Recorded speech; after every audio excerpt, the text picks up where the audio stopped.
यदि आप लोग ग्रेजुएशन पास छात्र हैं, यदि आप लोग ने भी अपना ग्रेजुएशन का कोर्स है वो कंप्लीट कर लिया है, यदि आप लोग भी मुख्यमंत्री कन्या उत्थान स्नातक पास 50,000 स्कॉलरशिप का लाभ लेना चाहते हैं, जिसके लिए ऑनलाइन आवेदन करने वाले हैं, यदि आप लोग का भी सेशन 20 से 23, 19 से 22 और 18 से 21 वाले हैं, यदि आप लोग भी नए ऑनलाइन करने वाले हैं, तो आप सभी को बता दें कि आप सभी को ऑनलाइन आवेदन करने में क्या क्या डॉक्यूमेंट आप सभी को लगेगा। यानी कि बहुत सारे जो भी डॉक्यूमेंट है यहाँ पे ऑनलाइन फॉर्म फिलअप करने में लगते हैं। तो यदि आप लोग को इस प्रकार से यदि ये डॉक्यूमेंट नहीं रहेंगे आप सभी के पास, यदि ऑनलाइन करने जा रहे हैं, तो आप सभी लोग आवेदन नहीं कर पाएंगे 50,000 स्कॉलरशिप के लिए। तो आज की इस वीडियो में हम आपको कंप्लीट जानकारी देंगे कि मुख्यमंत्री कन्या उत्थान स्नातक पास 50,000 स्कॉलरशिप के लिए ऑनलाइन आवेदन करने में क्या क्या डॉक्यूमेंट लगती है, हम आप सबको कंप्लीट जानकारी दिखाएंगे। तो यदि आप लोग का कोई भी इसमें डॉक्यूमेंट नहीं है तो आप सभी को जल्द से जल्द अपना बनवा लें, क्योंकि सभी का जो भी डाटा है वो लगभग अपलोड हो चुका है। अब आप सभी का ऑनलाइन प्रक्रिया शुरू किया जाएगा।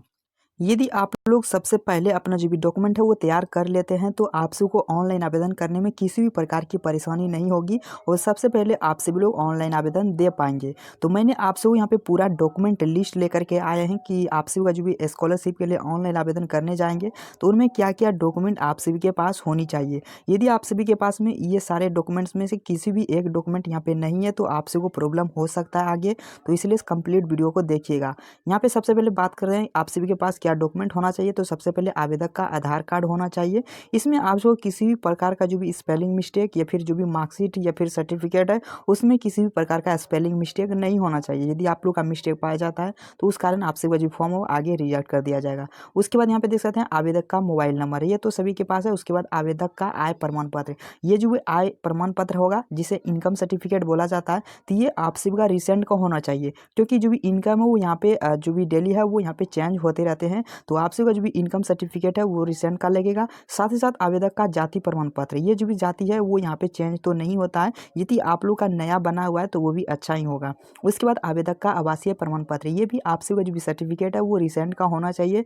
जो भी आप सभी लोग जहाँ भी करंट में रह रहे हो वहाँ का जो भी आवासीय प्रमाण पत्र है वो लगेगा।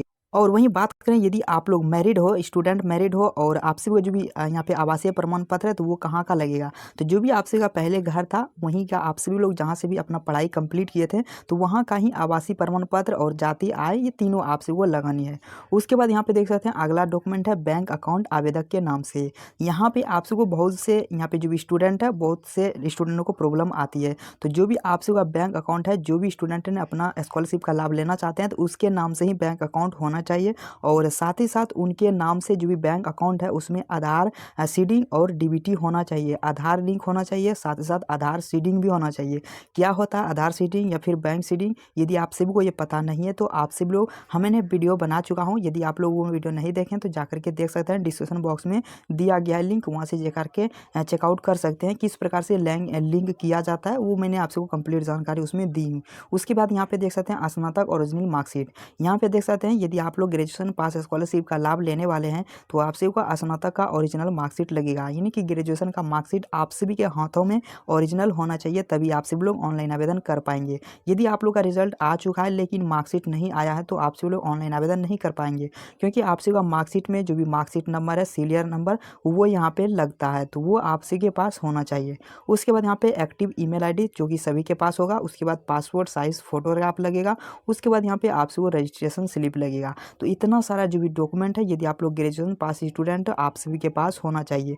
और ध्यान रहे कि जो भी आप सभी लोग बैंक अकाउंट देंगे ये बिहार में होना चाहिए। यदि आप लोग स्कॉलरशिप का लाभ ले रहे हैं तो आप सभी का अकाउंट भी बिहार का ही होना चाहिए, यहाँ पे अदर स्टेट का जो भी अकाउंट है वो नहीं होना चाहिए, अन्यथा आपसे का जो फॉर्म है वो रिजेक्ट कर दिया जाएगा। तो हम आपसे को इसमें कंप्लीट बता पाएँ कि आपसे जो डॉक्यूमेंट है वो क्या क्या लगेगा। ज़्यादा आप यदि आप सभी के पास इतना सारा डॉक्यूमेंट अवेलेबल है तो आप सबको किसी भी प्रकार की परेशानी नहीं होगी और आप सभी लोग जैसे ही आवेदन की प्रक्रिया शुरू होती है तो ऑनलाइन आवेदन कर पाएंगे। फिलहाल तो नए अपडेट के लिए आप सभी लोग हमसे जुड़े रहें, जो भी अपडेट आएगा तो मैं आप सबको सबसे पहले अपडेट करता रहूँगा। हमारे टेलीग्राम और व्हाट्सएप ग्रुप को ज्वाइन नहीं किया तो लिंक डिस्क्रिप्शन में दिया गया है, वहाँ से जाकर के ज्वाइन कर सकते हैं। तो मिलते हैं किसी नेक्स्ट वीडियो में नेक्स्ट टॉपिक के साथ।